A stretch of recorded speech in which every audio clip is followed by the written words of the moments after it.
कलाकार हिताय कलाकार सुखा या वाक्याच्या आधारे पिंपरी चिंचवड कलाकार संघाचा 18वा वर्धापन दिन सोहळा आज पार पडला आहे। हा वर्धापन दिन सोहळा पिंपळे गुरव येथील निळू फुले नाट्यगृहात आयोजित करण्यात आला होता। ज्येष्ठ अभिनेते व नाट्य कलाकार सुनील गोडबोले आणि भोसरी विधानसभेचे प्रथम आमदार विलास लांडे व अन्य मान्यवर यांच्या उपस्थितीत हा पुरस्कार सोहळा पार पडला। यावेळी ज्येष्ठ अभिनेते सुनील गोडबोले यांना जीवन गौरव पुरस्कार प्रदान करण्यात आला। तर सोहळ्याचे विशेष व खास आकर्षण महाराष्ट्राची एक्सप्रेस क्वीन म्हणून ओळखली जाणारी स्वाती जाधव यांना मान्यवरांच्या उपस्थितीत महाराष्ट्राची एक्सप्रेस क्वीन हा पुरस्कार देण्यात आला। त्यावेळी त्यांनी त्यांच्या नवीनच लोकगीताचं लोकार्पण श्री विलास लांडे व ज्येष्ठ अभिनेते सुनील गोडबोले यांनी केलं। जाणू दिसतीस लय रगील या लोकशाही गीताचे गायक साजनजी बेंद्रे यांनी उपस्थित राहून स्वतः या गाण्याविषयी प्रेक्षकांना माहिती दिली।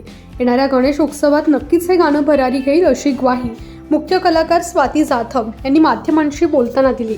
पूर्ण प्रेक्षक, आमचे सर, आयोजित कलाकार सर्वांच्या वतीने आज हा पुरस्कार मला दिला गेलेला आहे एक्सप्रेशन क्वीन म्हणून। सो मी सगळ्यांचे आभार मानत आहे। केडी सर, उल्पे सर या सर्वांची मी मनपूर्वक आभारी आहे। तसं म्हणायला गेलं तर खूप कष्ट केल्यानंतर हा आज मला पुरस्कार भेटलेला आहे। खूप जास्त कष्ट केलं मी, लोकांनी मला, प्रेक्षकांनी मला एक्सप्रेशन क्वीन म्हणून हा पुरस्कार जाहीर केलेला आहे। जिचा खूप सपोर्ट आहे माझ्या मागं, जिच्यामुळं आज मी इथपर्यंत पोचू शकले।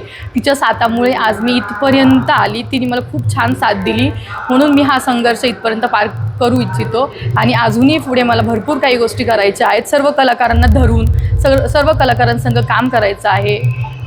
ही माझी इतर कलाकारांना जे संघर्षातून घडतात त्या कलाकारांना आणि जे संघर्षामध्येच असतात त्यांना काय आव्हान करणार? जे संघर्षामध्ये असतात ना त्यांना मी एकच आव्हान करू इच्छिते की तुम्ही हे स्वतःला कमी नका समजू, पूर्णपणे संघर्ष करत राहा की ज्यांनी करून कुठे ना कुठे तुम्हाला त्याचा मान सन्मान 100% भेटेल। भरपूर कलाकार आमचे असे प्रयत्न करत असतात की काहीतरी करायचं आणि त्यांचे प्रयत्न कंपल्सरी चालूच असतात, ते कधी थांबत नसतात आणि त्यांचे कंटिन्यू काम करत असतात। कलाकार, आमचे कलाकार कधीच कुठेही कोणत्याही गोष्टीला लाजत नाही।